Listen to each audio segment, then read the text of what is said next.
السلام عليكم واهلا بيكم، برحب بيكم في فيديو جديد النهارده.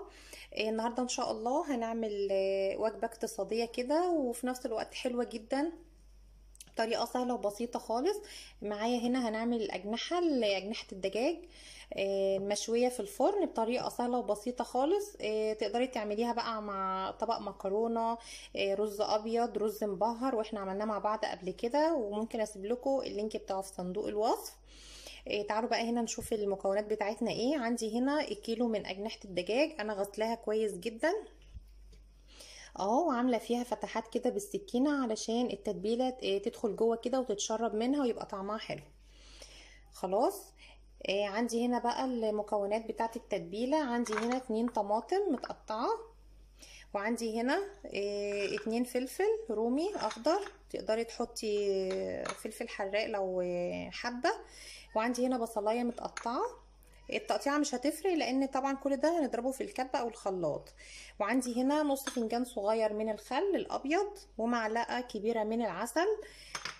معلقه العسل دي طعمها مش هتبان في الوصفه، بس هتدي لاجنحه الفراخ بتاعتي لون حلو وهي في الفرن. عندي بقى هنا التوابل بتاعتي.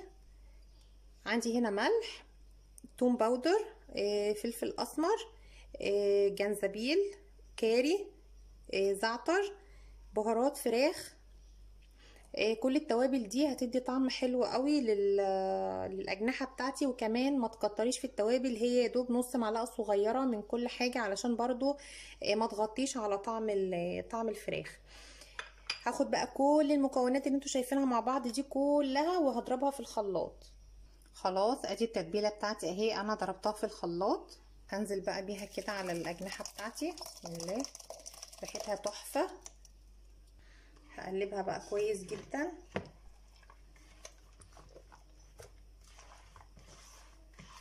اهو بالشكل ده كده.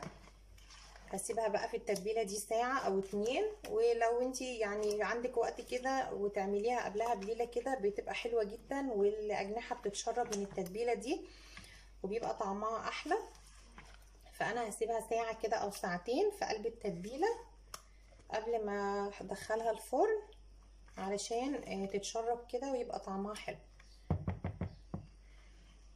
خلاص، هغطيها بقى واسيبها ساعتين وبعد كده هندخلها الفرن اهو يا حبايبي. خلاص، زي ما انتم شايفين الاجنحه بتاعتي خلاص انا سبتها ساعتين في التلاجة لحد ما اتشربت.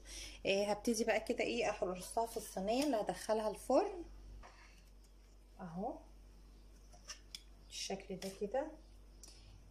هشغل بقى الفرن على 180 190، يعني انا عايزه درجه الحراره كده تبقى عاليه، يعني فوق الوسط كده بحاجه بسيطه. وهحط بقى هقرب الشبكه بتاعه الفرن كده، هقربها للرف اللي تحت، مش هخليها في النص.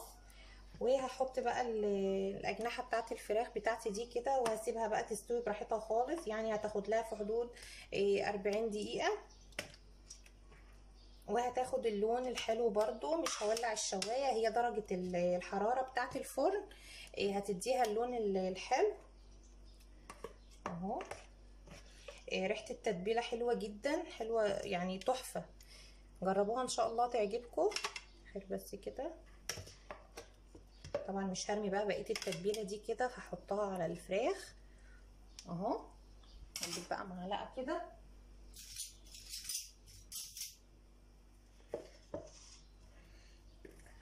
هحط بقى كده التتبيله دي اهو.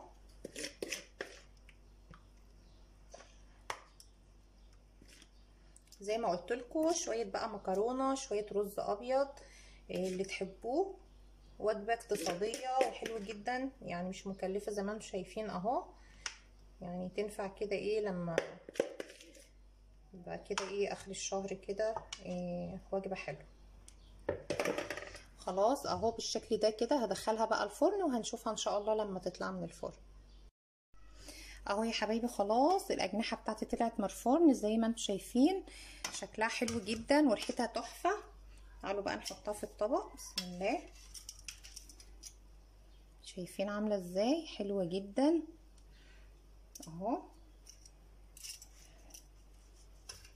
ما خدتش وقت، هي نص ساعه وكانت استوت واخدت اللون. يا دوب فتحت عليها الشوايه بس كده اخر 5 دقايق اخدت اللون الحلو ده. لو لقيتوها كده احمرت من غير ما تفتحوا الشوايه خلاص، بس انا لقيتها ايه محتاجه تاخد لون، ففتحت الشوايه اهو. اهو يا حبايبي خلاص، وده شكل الطبق بتاعنا ما شاء الله. طعمه حلو جدا وريحته تحفه. طريقه سهله وبسيطه خالص زي ما انتم شايفين. جربوا ان شاء الله، الوصفه تعجبكم. شكرا ليكم، والسلام عليكم ورحمه الله.